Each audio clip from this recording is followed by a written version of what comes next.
Don Richardson, misionari tanah Papua. Don Richardson lahir di Kanada tahun 1935. Setelah lulus SMA, dia memutuskan untuk studi Alkitab karena keinginannya untuk menjadi seorang utusan Injil. Bersama dengan istrinya Carol, mereka berdua memutuskan untuk pergi ke tanah Papua, kepada suku Sawi. Suku Sawi ini dikenal karena pengkhianatan dan kebohongan yang mereka lakukan. Mereka tidak segan-segan mengkhianati suku lain, memerangi mereka. Tapi kepada suku inilah Don menunjukkan misinya. Dengan bantuan seorang guru, ia belajar bahasa, mengajar mereka, sementara istrinya merawat orang-orang yang sakit. Pada saat itulah Don mulai berbicara tentang Yesus Juru Selamat. Tapi orang-orang itu tidak pernah bisa menghargai Yesus sebagai pahlawan. Mereka justru mengagungkan Yudas karena pengkhianatannya. Ini mengejutkan bagi Don. Namun saat itu terjadi peperangan antar suku. Don berusaha untuk mendamaikan mereka. Kedua suku Sawi akhirnya sepakat berhenti berperang, mengadakan perdamaian. Untuk itu mereka melakukan upacara perdamaian dengan cara menukar anak laki-laki masing-masing kepala suku. Selama anak tersebut masih hidup, maka perdamaian tetap terjaga. Mereka tidak akan pernah mengkhianati karena perjanjian tersebut. Inilah yang dipakai oleh Don untuk menjelaskan bahwa Kristuslah anak perdamaian antara Allah dan manusia. Akhirnya sejumlah besar orang Sawi datang mengenal Yesus, percaya kepadanya. Banyak orang bertambah dalam pertobatannya. Gereja pun akhirnya berdiri. Don pun menerjemahkan perjanjian baru ke dalam bahasa Sawi. Itulah buah pelayanan Don Richardson yang terus berkembang sampai dia harus meninggalkan tanah Papua. Dan orang akan terus mengenangnya sebagai seorang utusan Allah di tanah Papua.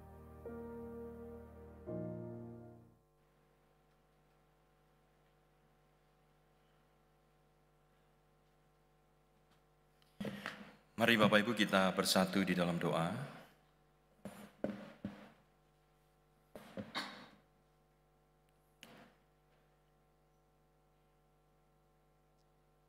Kami bersyukur untuk minggu ini ya Tuhan, kami boleh datang beribadah kepadamu. Di minggu yang terakhir di bulan ini, di bulan misi yang gereja canangkan, Engkau membawa kami mengingatkan kembali bagaimana isi hati Tuhan yang merindukan banyak orang yang terhilang, kawanan domba Tuhan, umat pilihan Allah yang ada di segala suku bangsa yang masih tinggal dalam kegelapan. Mereka boleh mendengar kabar baik, kemenangan yang Kristus kerjakan, dan mereka boleh diselamatkan di dalam anugerah dan pertolongan Tuhan melalui pekerjaan misi yang dikerjakan oleh umat Tuhan, gereja Tuhan. Tuhan, karena itu tolong kami sekali lagi, dan biarlah minggu ini sekalipun di tengah segala tantangan hidup kami tidak kehilangan panggilan kami, tetapi kami boleh mengerti panggilan yang Engkau beri bagi kami. Karena kami ada, Tuhan pilih untuk kami memberitakan perbuatan-perbuatan Tuhan yang besar, yang menyelamatkan manusia berdosa, yang membebaskan mereka dalam perhambaan dosa, yang membuat mereka yang dahulu jauh boleh dekat dan dikasih Tuhan dan disebut anak-anak Allah yang hidup. Karena itu Tuhan, berkati kami umat Tuhan, untuk kami terus memandang kepada Tuhan yang menjadi sumber pengharapan dan pertolongan. Kemampuan kami menyelesaikan amanat agung bukan karena kekuatan kami, tetapi karena ada penyertaan Tuhan yang senantiasa bersama kami, hadir di setiap musim kehidupan kami. Berkati kami umat-Mu ya Tuhan, kami akan membaca, merenungkan firman-Mu. Tuhan menolong setiap kami. Kami berdoa di dalam nama Tuhan Yesus Kristus. Amin. Bapak Ibu yang dikasihi Tuhan, kita akan bersama-sama merenungkan firman Tuhan yang terambil dari kitab Yesaya pasal 43 ayat 1 sampai yang kelima. Yesaya 43 ayat 1 sampai yang kelima dengan satu tema, yaitu untuk yang paling berharga. Saya akan membacakan nats firman Tuhan ini untuk kita sekalian. Bapak Ibu boleh menyimaknya. Di sana dikatakan demikian. Tetapi sekarang, beginilah firman Tuhan yang menciptakan engkau, hai Yakub, yang membentuk engkau, hai Israel. Janganlah takut, sebab aku telah menebus engkau, aku telah memanggil engkau dengan namamu. Engkau ini kepunyaanku. Apabila engkau menyeberangi melalui air, aku akan menyertai engkau. Atau melalui sungai-sungai, engkau tidak akan dihanyutkan. Apabila engkau berjalan melalui api, engkau tidak akan dihanguskan. Dan nyala api tidak akan membakar engkau, sebab Akulah Tuhan Allahmu yang Maha Kudus, Allah Israel, Juru Selamatmu. Aku menebus engkau dengan Mesir dan memberikan Ethiopia dan Sheba sebagai gantimu. Oleh karena engkau berharga di mataku dan mulia, dan aku ini mengasihi engkau, maka aku memberikan manusia sebagai gantimu dan bangsa-bangsa sebagai ganti nyawamu. Janganlah takut, sebab aku ini menyertai engkau. Aku akan mendatangkan anak cucumu dari timur dan akan menghimpun engkau dari barat. Nah, sampai di situ pembacaan firman Tuhan. Berbahagia kita merenungkan, menghayati, melakukannya dalam hidup kita. Nah, Bapak Ibu yang dikasih Tuhan, lagu tema misi kita adalah seperti yang tadi dinyanyikan Bapak Ibu, yaitu berikan ku hati seperti hatimu. Bapak Ibu, waktu saya merenungkan pujian ini, saya itu merasakan gini, pujian ini indah, baik. Tetapi ketika kita merindukan memiliki hati seperti hati Allah, tahukah kita bahwa kita ini berarti harus siap-siap sabar, tekun, bahkan rela berkorban, mengasihi mereka yang tidak layak dikasihi. Bahkan kita harus melakukan sesuatu untuk menolong mereka. Karena apa? Karena Allah hatinya tertuju kepada umatnya yang terhilang, kawanan dombanya yang terhilang. Dan Allah begitu mengasihi orang-orang pilihannya itu. Nah, Bapak Ibu yang dikasihi Tuhan, di dalam bacaan Alkitab minggu ini, sekali lagi kita diperlihatkan isi hati Tuhan yang mengasihi umatnya. Sekalipun bangsa Israel hari itu, keturunan Yakub hari itu, berada dalam pembuangan di Babel akibat dosa-dosa mereka, akibat mereka tidak taat, tetapi hati Tuhan itu selalu merindukan umatnya yang tersesat, umatnya yang terhilang, umatnya yang ada di pembuangan itu kembali pulang kepadanya. Seolah-olah Bapak Ibu, Tuhan itu ingin berkata kepada mereka begini, sekalipun engkau terbuang ke bangsa-bangsa lain oleh karena dosamu, tetapi jangan takut, akulah penolongmu, akulah penebusmu. Mari kita memperhatikan bacaan firman Tuhan yang kita baca. Bapak Ibu, di ayat yang pertama dimulai dengan satu frasa, tetapi sekarang. Kata tetapi sekarang itu Bapak Ibu menjelaskan sebuah kontras dengan ayat-ayat sebelumnya, yaitu pasal 42, khususnya ayat 18 sampai ayat yang ke-25. Kalau Bapak Ibu membaca Alkitab, membuka Alkitab Bapak Ibu, perhatikan pasal ini, maka kita akan menjumpai di pasal itu, di ayat-ayat itu, kita menjumpai Israel gagal dan buta rohani di hadapan Allah. Mereka bukan hanya gagal Bapak Ibu, tetapi mereka juga memberontak kepada Tuhan. Mereka dipilih seharusnya menjadi saksi Tuhan, menceritakan kebesaran Tuhan, menceritakan ada Tuhan Allah yang benar, pencipta langit dan bumi, dan ingin melalui kehidupan orang Israel itu, bangsa-bangsa di sekitar boleh mengenal Tuhan. Tetapi mereka gagal. Mereka gagal menjadi saksi Tuhan akibat dosa dan ketidaktaatan mereka kepada Tuhan. Mereka menjadi tawanan bangsa Babel. Nah, yang menarik Bapak Ibu, sekalipun demikian, Tuhan itu memberikan firman-Nya. Tuhan itu menunjukkan isi hatinya, kasih-Nya. Tuhan tetap setia pada janjinya. Tuhan menunjukkan kasih-Nya yang besar terhadap mereka, umat-Nya yang terhilang, yang di dalam perbudakan, agar mereka yang terbuang, terhilang ini kembali kepadanya. Bapak Ibu, memang Alkitab menceritakan begini, bahwa tidak semua keturunan Abraham itu adalah umat pilihan Allah. Karena mereka lah yang hidup di dalam iman Abraham. Bukan hanya soal bangsa Israel secara suku, tetapi umat Tuhan kemudian kita lihat, ada banyak di segala suku bangsa, orang-orang yang dipilih Allah, yang satu kali itu menjadi bagian yang Tuhan panggil, dikatakan dari barat, dari timur, seperti ayat 5 yang kita baca tadi. Nah Bapak Ibu, ketika kita kembali kepada konteks ini, sekali lagi, di bagian yang kita baca ini Tuhan itu menyatakan belas kasihan kepada umatnya. Mereka orang-orang yang baik, orang-orang benar yang ada di kumpulan bangsa yang tegar tengkuk itu, mereka juga orang-orang yang kemudian harus melewati penderitaan, kesulitan. Tetapi Tuhan ingin memberi kekuatan kepada mereka melalui firman-Nya yang kita baca hari ini, Bapak Ibu. Mari kita kembali membaca ayat yang pertama. Di sana dikatakan demikian. Tetapi sekarang, beginilah firman Tuhan yang menciptakan engkau, hai Yakub, yang membentuk engkau, hai Israel. Janganlah takut, sebab aku telah menebus engkau, aku telah memanggil engkau dengan namamu, engkau ini kepunyaanku. Bapak Ibu, ayat 1 ini menjelaskan isi hati Tuhan yang tidak pernah lupa kepada mereka yang dipilihnya. Jika ada seorang anak Bapak Ibu yang mungkin satu kali memperlakukan orang tua tidak baik, tidak benar, bahkan secara vulgar, secara frontal, kemudian membenci orang tuanya, memusuhinya, melakukan sesuatu kejahatan yang sengaja, saya yakin anak itu satu masa tidak akan diakui oleh orang tuanya, mungkin dibuang oleh orang tuanya. Tetapi Bapak Ibu, kita melihat isi hati Tuhan di sini. Walaupun Tuhan itu kemudian murka terhadap orang Israel karena dosa dan ketidaksetiaan mereka, kita melihat bacaan-bacaan ini menunjukkan bahwa hati Tuhan itu tetap peduli dan mengasihi mereka. Bayangkan kalau seluruh isi dunia ini yang sudah jatuh dalam dosa Tuhan buang. Bisa saja terjadi, Bapak Ibu. Tetapi Alkitab tidak menyatakan itu, bukan? Karena begitu besar kasih Allah akan dunia ini, sehingga Ia mengaruniakan anaknya yang tunggal. Bapak Ibu, Tuhan peduli, Tuhan mengasihi umat pilihannya, umatnya yang sudah jatuh di dalam dosa.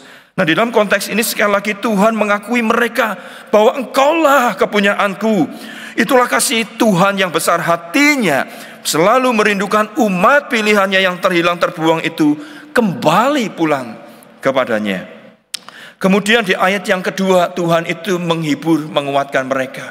Ketika mereka ada di pembuangan, ingat selama ini Tuhan juga tidak pernah tinggalkan mereka, bukan? Sejak dikeluarkan dari bangsa perbudakan di Mesir, mereka keluar dari tanah perbudakan itu, Bapak Ibu, Tuhan itu berkata apa? Apabila engkau menyeberangi melalui air, aku akan menyertai engkau. Atau melalui sungai-sungai, engkau akan tidak dihanyutkan. Apabila engkau berjalan melalui api, engkau tidak akan dihanguskan. Dan nyala api tidak akan membakar engkau. Bapak Ibu, ayat ini ingin memberikan penghiburan, kekuatan bagi umat Tuhan hari itu. Bahwa Tuhan itu selalu hadir dan berjalan bersama umatnya dalam setiap kesulitan yang mereka hadapi. Itulah sebabnya kita mengenal dalam perjanjian lama maupun baru, Allah itu Immanuel, Allah yang berserta umatnya. Allah itu mengerti dan peduli pergumulan umatnya. Allah hadir untuk membuka jalan dan menolong, melindungi mereka yang dikasihinya. Nah, Bapak Ibu, kemudian ayat ini disambung dengan satu pernyataan Tuhan. Ayat yang ketiga, sebab di sana dikatakan, akulah Tuhan Allahmu yang Maha Kudus, Allah Israel, juru selamatmu. Aku menebus engkau dengan Mesir dan memberikan Ethiopia dan Sheba sebagai gantimu. Bapak Ibu, ayat 3 ini menjelaskan Tuhan itu adalah penyelamat umatnya. Ketika kita ini kadang hidupnya pusing, Bapak Ibu, ya, sulit karena tantangan pergumulan hidup. Seperti hari itu bangsa Israel, orang-orang yang takut akan Tuhan juga masuk di dalam pembuangan. Mereka yang setia takut akan Tuhan, mereka juga mengalami kesulitan. Tetapi Tuhan mengingatkan mereka, akulah penyelamatmu. Tuhanlah yang sanggup menolong mereka, melepaskan mereka dari tangan musuh. Nah, karena itu dengan pernyataan akulah Tuhan Allahmu, Tuhan ingin mereka selalu mengandalkan Tuhan. Bapak Ibu, dengan demikian juga dengan kehidupan kita. Di tengah dunia hari ini siapa yang mau diandalkan, Bapak Ibu? Kita hanya bisa berserah kepada Tuhan yang menuntun, yang memiliki hidup kita, yang berkata engkau kepunyaanku. Nah, Bapak Ibu, ayat 4 kemudian dilanjutkan dengan kalimat seperti ini. Oleh karena engkau berharga di mataku dan mulia, dan aku ini mengasihi engkau, maka aku memberikan manusia sebagai gantimu dan bangsa-bangsa sebagai ganti nyawamu. Bapak Ibu, ini ada semacam nubuatan begitu. Bahwa kalau memang melalui Kristus, melalui Dia, orang-orang pilihan kembali, umat Tuhan dipanggil, dan dari segala suku bangsa dipilih umat Tuhan, mereka kembali karena kabar baik Injil Tuhan. Nah, tetapi ayat ini dalam konteks bangsa Israel, Bapak Ibu, menegaskan bahwa Tuhan itu akan menyelamatkan umatnya. Tuhan akan menebus mereka yang terhilang, terbuang di Babel. Tuhan akan memulihkan mereka bukan karena mereka telah berbuat baik, Bapak Ibu, tetapi karena anugerah Tuhan. Pernyataan engkau berharga di mataku dan mulia bukan berarti bangsa Israel itu mulia, berharga, Bapak Ibu. Karena kalau ketika kita membaca teks ini kita tahu mereka gagal, mereka memberontak kepada Tuhan, mereka mendukakan hati Tuhan. Tetapi mengapa Allah masih berkata engkau berharga di mataku dan mulia? Nah, Bapak Ibu, ayat ini atau frase ini sesungguhnya ingin menunjukkan betapa kasih Allah itu besar. Allah itu mengasihi umatnya. Sesungguhnya mereka tidak berharga karena mereka tegar tengkuk, karena mereka memberontak kepada Tuhan. Tetapi karena kasihnya, Tuhan itu memandang mereka berharga. Jadi mereka berharga bukan karena pada mereka, tetapi mereka berharga karena Tuhan mengungkapkan kasihnya, memberi penilaian. Kau berharga di mataku. Bapak Ibu, bukankah kita juga berharga di mata Tuhan bukan karena kita baik?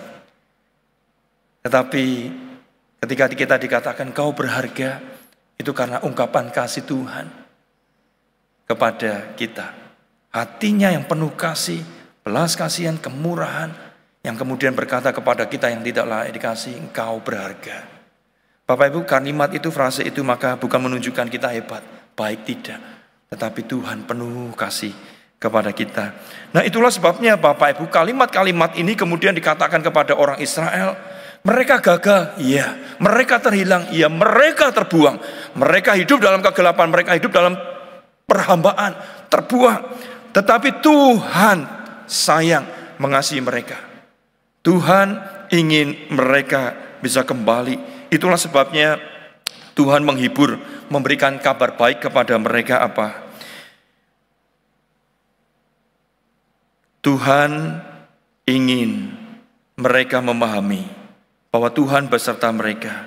Sekalipun mereka, umat Tuhan, berada dalam pembuangan Babel yang menakutkan bagi mereka, menjadi tawanan musuh. Tapi Tuhan ingatkan, jangan takut. Bapak Ibu perhatikan ayat 5, ayat 1 sampai 5. Di sana ada dua kata takut, jangan takut. Kata jangan takut ini diulang 2 kali. Di ayat 1 dan ayat 5 untuk menegaskan apa? Yang pertama, kenapa jangan takut? Karena Allah tidak pernah meninggalkan umatnya. Yang kedua, kenapa Tuhan berkata jangan takut? Sekalipun mereka dalam pembuangan di Babel, seolah-olah jauh dari tanah perjanjian, menjadi orang asing, menjadi orang yang seolah-olah terbuang, Bapak Ibu. Tetapi Tuhan hadir. Tuhan menyertai mereka, mengasihi mereka. Nah, itulah sebabnya ayat ini jangan takut, janganlah takut, janganlah takut, janganlah takut. Ini menunjukkan apa? Agar mereka tidak seharusnya menjadi bangsa yang putus asa, terpuruk, atau hanya fokus pada persoalan hidup mereka, fokus pada kesulitan dan tantangan hidup mereka saja, Bapak Ibu. Tuhan menghendaki walaupun memang yang dilihat dengan kasat mata itu kengerian, ketakutan, tapi diingatkan jangan takut, aku menyertai engkau. Tuhan menghendaki mereka fokus pada isi hati Allah yang mengasihi dan menyayangi mereka. Tuhan ingin agar mereka tahu bahwa Allah itu menyertai mereka, menebus mereka, dan akan membawa mereka yang hilang kembali, mereka yang dalam pembuangan kembali kepada Tuhan. Nah, Bapak Ibu, gambaran-gambaran ayat ini sesungguhnya juga menghibur kita hari ini. Bapak Ibu, kita hidup di zaman yang tidak mudah hari ini ya. Tidak menentu, masa depan itu gak tahu kayak apa. Mungkin keadaan kita juga sama seperti Israel yang hari itu di dalam pembuangan. Tak tahu apa yang akan terjadi di masa depan. Kita sedang hidup dalam zaman yang tidak pasti. Kita tidak tahu apa yang akan terjadi. Bahkan belakangan ini kalau kita melihat negeri ini, para pemimpin kita, Bapak Ibu, kita memang prihatin. Kita perlu berdoa supaya Tuhan memberi hikmat bijaksana bagi mereka. Nah, Bapak Ibu, kita nggak tahu kondisi kita secara pribadi juga mungkin sedang bergumul, mengalami situasi-situasi yang tidak mudah. Tetapi firman Tuhan menyapa kita, jangan takut. Kita jangan fokus hanya pada persoalan dan beban kita. Tetapi mari kita fokus kepada Dia, Tuhan yang berkata, Engkau kepunyaanku, aku telah menebusmu, aku bersamamu, aku berjalan menyertai engkau. Itulah sebabnya Tuhan berkata, jangan takut. Ingatlah kasih setiaku, ingatlah perjanjianku, ingatlah aku hadir bersamamu dimanapun engkau berada, karena aku telah menebusmu. Nah Bapak Ibu, tentu kita pernah mendengar kisah seorang yang bernama William Colgate. Dia juga seorang diaken di gereja, dia seorang yang mengasihi Tuhan. Tetapi bagaimana kisah hidupnya Bapak Ibu? Bapak Ibu, di awal hidupnya dia adalah orang yang berjuang. Papanya karena politik bangsa Inggris atau negara Inggris hari itu, karena dia menolak penjajahan Bapak Ibu di benua Afrika dan Asia, karena pergolakan politik, sikap politiknya, maka dia terpaksa hijrah ke Amerika. Hijrah ke Amerika untuk menapaki kehidupan yang baru. Tetapi di Amerika kemudian ia menjalani sebuah usaha, yaitu apa? Membuat sabun dan lilin Bapak Ibu. Mungkin itu keahliannya. Nah yang jadi masalah adalah pindah kemana, pergi kemana itu bukan berarti tidak ada tantangan Bapak Ibu. Ketika dia hijrah ke Amerika, membangun usaha dan sebagainya, nampaknya usaha ini tidak berjalan lancar. Papahnya gagal usahanya. William Colgate juga harus mengalami situasi-situasi yang tidak mudah, tidak mulus, karena keluarganya, usahanya gagal. Di tengah perantauan, di tengah keterpurukan itu, Bapak Ibu, tiba-tiba ada seorang temannya yang menasihati William Colgate dengan berkata begini, berikan hatimu kepada Kristus. Berilah kepada Kristus apa yang menjadi miliknya. Buatlah sabun dengan jujur. Berikan persembahanmu dengan jujur. Dan engkau akan menjadi pembuat sabun ternama di New York. Bapak Ibu, nasihat ini kemudian memang diingat oleh William Colgate. Tapi itu tidak mengubah segalanya. Dia tetap bergumul. Nah sampai satu masa ketika dia membaca firman Tuhan, tiba-tiba dia menemukan satu ayat yang matanya tertuju ke sana. Dan ayat itu yang dia lihat adalah dalam kitab Kejadian 28, pasal 28, ayat 20 sampai 22 yang berbunyi demikian.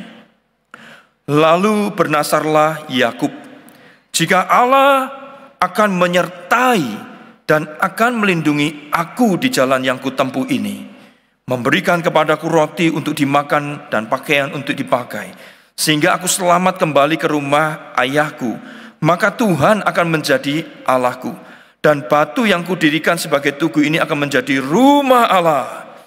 Dari segala yang engkau berikan kepadaku, akan selalu kupersembahkan 1/10 kepadamu. Nah Bapak Ibu yang dikasih Tuhan, di tengah segala keterpurukan itu, William Colgate belajar menghayati penyertaan Tuhan, tuntunan Tuhan, dan bagaimana tidak takut menghadapi masa depan. Nah pada masa itu Bapak Ibu dia mencoba menjadi karyawan sebuah perusahaan sabun. Nah mungkin karena kesulitan ini dan itu, perusahaan sabun ini pun tutup gulung tikar Bapak Ibu. Yang tadinya enak sedikit, tidak lama mengalami PHK, kira-kira seperti itu. Nah tetapi Bapak Ibu, ia tidak putus asa. Di tengah kesulitan itu dia selalu ingat belajar, memberikan hidup kepada Kristus, memberikan yang terbaik, hatinya kepada Kristus, dan bagaimana tetap bersandar kepada Tuhan dan seterusnya. Nah Bapak Ibu, kemudian dia mencoba bangkit dan menjalankan usahanya sendiri. Ia kemudian mencoba menghubungi penyalur barang di kota-kota lain, dan kemudian merintis bisnis sabunnya sendiri. Bapak Ibu, di dalam kemurahan dan pertolongan Tuhan, seperti janji firman Tuhan, dia tidak pernah tinggalkan umatnya sendirian. 6 bulan berlalu Bapak Ibu, ternyata perusahaan William Colgate ini bisa membuat produk-produk yang baru dari sabun. Ada sabun tangan, sabun toilet, sabun cukur, dan sebagainya. Nah kemudian apa yang terjadi? Perusahaan ini semakin berkembang dan meningkat. Kalau Bapak Ibu searching di Google hari ini, Colgate ini perusahaan yang usianya cukup lama Bapak Ibu ya. Hampir 200 tahun lebih masih eksis sampai hari ini. Kalau Bapak Ibu klik lagi mungkin perusahaannya, labanya berapa, akan muncul di sana Bapak Ibu. Tapi poin kita bukan itu, poin kita melihat pendirinya. Sang pendiri ini yang punya hati tentang Tuhan dan bagaimana tentang pelayanan pekerjaan Tuhan. Nah Bapak Ibu, hari itu di kesuksesannya tidak membuat kemudian dia menjadi sombong dan melupakan pekerjaan Tuhan. Sekalipun William Colgate ini sibuk di dalam usahanya Bapak Ibu, ia tidak pernah mengabaikan waktu pribadinya, relasinya dengan Tuhan. Banyak anak Tuhan kan kadang-kadang kalau sudah sibuk usahanya Bapak Ibu diberkati Tuhan, itu hubungan sama pribadi itu hubungannya dengan Tuhan kadang-kadang mulai kendor ya. Karena apa? Aku repot nih, aku repot. Tapi Bapak Ibu dia tetap mengasihi Tuhan, bahkan menjadi diaken ya.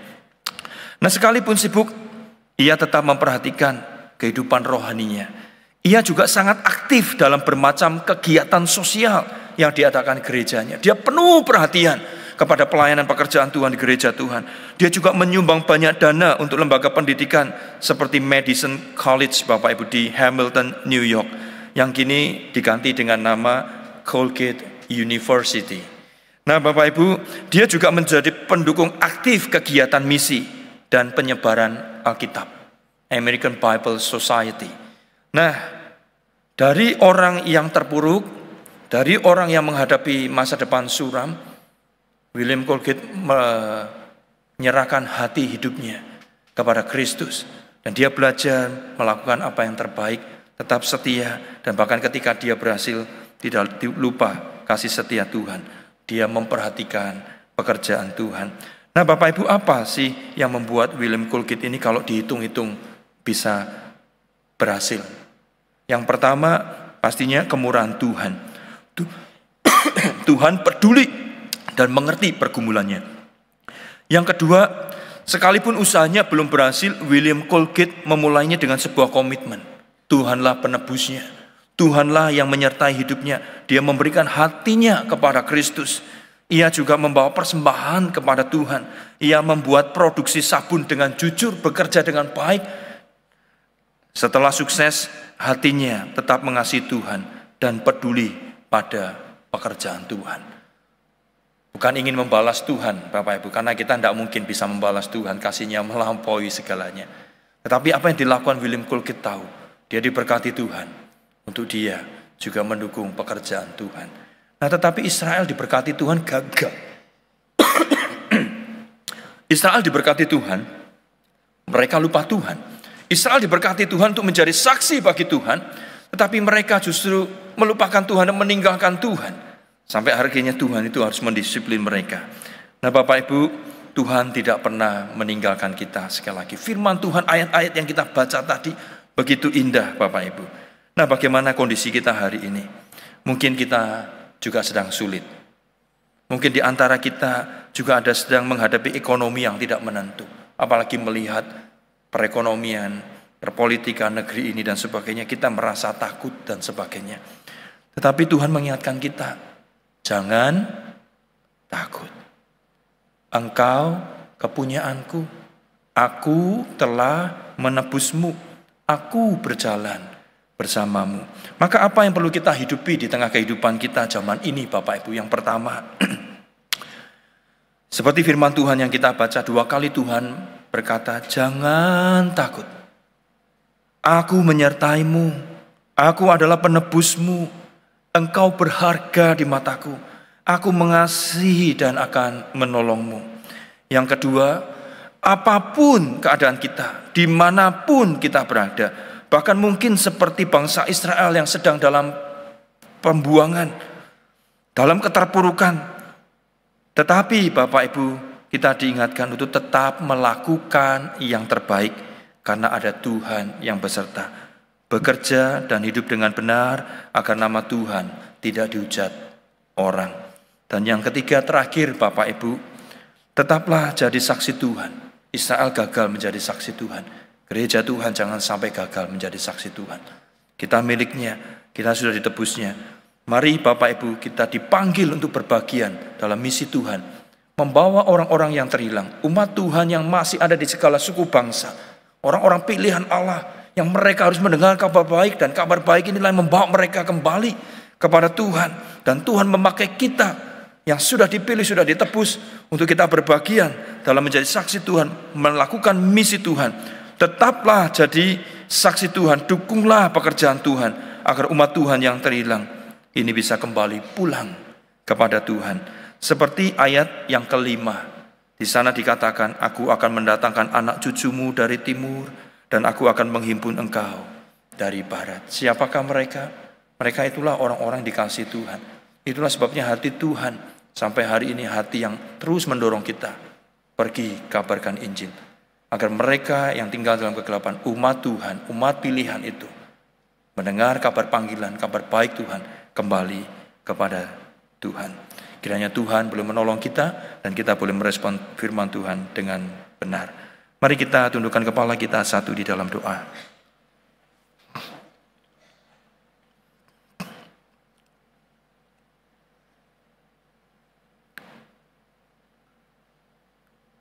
Tuhan, kami tahu bahwa hidup kami di tengah zaman ini penuh pergolakan, penuh pergumulan. Bahkan banyak orang berkata tidak baik-baik saja. Kami tahu itu karena dunia sudah jatuh dalam dosa. Sehingga memang dunia bukanlah tempat yang ideal. Ajar kami Tuhan untuk bisa beradaptasi, mengerti setiap hal itu. Untuk kami boleh berdamai dengan keadaan, sehingga kami tidak dalam ketakutan atau kami dalam kesombongan. Tuhan, kami menyadari hidup di tengah zaman ini juga tidak mudah bagi kami umat-Mu. Tetapi seperti apa yang Tuhan sampaikan kepada umat pilihan Allah yang Tuhan sudah kasihi, agar jangan takut, kiranya Tuhan menolong kami untuk tidak takut dan gentar. Karena kami ini milik-Mu, kami ini yang umat yang sudah Engkau tebus. Tuhan, terus bawa kami untuk hidup benar, mengerjakan panggilan kami, pekerjaan kehidupan kami dengan benar, agar nama Tuhan dipermuliakan lewat kami. Kami boleh menjadi saksi-saksi Tuhan dimanapun kami berada. Dan Tuhan, kami juga diingatkan, ketika Engkau memanggil kami, memberkati kami menjadi milik Tuhan, umat Tuhan, Engkau panggil kami menjadi saksi-saksi Tuhan. Kami terlibat di dalam bagian rancangan misi Allah yang besar bagi segala suku bangsa. Dan kami menyadari Tuhan, di tantangan zaman ini, semua itu kadang membutuhkan, bahkan seringkali membutuhkan biaya-biaya yang besar. Seperti William Colgate ya Tuhan, yang sadar benar bahwa hidupnya karena kasih karunia Tuhan, dan pekerjaan yang dia kerjakan didedikasikan untuk Tuhan, sehingga ia rela memberikan atau peduli kepada pekerjaan Tuhan. Bukan untuk membalas kasih Tuhan, karena membalas kasih Tuhan kami tak sanggup, tetapi sebagai ungkapan syukur kami, karena kasih Tuhan yang sudah besar itu dinyatakan bagi kami. Sehingga William Colgate pun juga memberikan apa yang terbaik, memperhatikan pelayanan misi pekerjaan Tuhan, memperhatikan gereja Tuhan, memperhatikan sosial dan sebagainya. Tolong kami ya Tuhan, di tengah zaman ini yang tidak mudah, biarlah kami benar-benar menghidupi kasih Tuhan. Kami mengerti kehendak Tuhan. Kami berbagian di dalam pekerjaan Tuhan, mendukung pekerjaan Tuhan. Jikalau kami menyanyikan pujian, berikan kami hati seperti hati-Mu. Tuhan, kami sadar, kami tak mampu, kami lemah, kecuali kasih-Mu memenuhi kami. Kecuali kasih-Mu yang terus menggerakkan kami. Karena kami manusia yang seringkali jatuh pada pemujaan diri, kami egois, kami memikirkan persoalan kami sendiri. Tetapi firman-Mu mengingatkan kami, biarlah kami boleh memiliki hati seperti hati-Mu, menjalani kehidupan panggilan seperti apa yang Engkau mau. Tuhan, berkati kami umat-Mu ya Tuhan. Di tengah pergumulan kami biarlah tidak takut dan gentar, tetapi kami menjalankan panggilan kami dan menyerahkan hidup kami senantiasa kepadamu yang berkata, Engkau kepunyaanku, Engkau telah aku tebus. Aku menyertai-Mu. Tuhan, tolong kami, tambahkan iman bagi kami untuk kami tidak gentar dan takut, tetapi selalu berserah dan tetap melakukan panggilan kami sebagai saksi-saksi Tuhan. Berkati umat-Mu, di dalam nama Tuhan Yesus kami berdoa. Amin. Bapak Ibu yang dikasihi Tuhan, di bulan Agustus ini, di minggu yang terakhir, kita seringkali atau biasanya kita mendapatkan kartu komitmen misi. Pertama, mewakili majelis hamba Tuhan, mengucapkan banyak terima kasih ya untuk Bapak Ibu yang boleh terlibat mengambil komitmen misi selama ini. Dan minggu ini, minggu terakhir di mana kita juga kembali membagikan komitmen misi. Minggu yang lalu Bapak Ibu sudah mendapatkan paparan tentang kebutuhan dana misi, bukan? Nah, Bapak Ibu, kita sekarang kembali lagi memperhatikan kebutuhan-kebutuhan pekerjaan Tuhan, khususnya misi ini. Di dalam warta, Bapak Ibu sudah ada kartu semacam ini. Ya, di dalam warta, Bapak Ibu sudah ada kartu semacam ini. Nah, Bapak Ibu boleh lihat di sana, di bagian paling atas itu ada titik-titik, Bapak Ibu. Titik-titik itu berarti diisi lebih dari apa yang angka di bawahnya, begitu ya. Sementara titik-titik yang di bawah itu berarti diisi angka yang lebih kecil dari di atasnya, kira-kira seperti itu. Lalu setelah isilah nama Bapak Ibu, alamat, nomor telepon, kebaktian keberapa, kedua, misalkan begitu ya, GKA Gloria Pacar. Lalu Bapak Ibu boleh centang, tidak bersedia menerima ucapan terima kasih, atau Bapak Ibu bersedia menerima ucapan terima kasih, dicentang salah satu. Lalu centang juga ini, bersedia menerima amplop komitmen misi. Dikirim kemana Bapak Ibu? Kirim ke alamat Bapak Ibu, rumah Bapak Ibu, atau melalui email.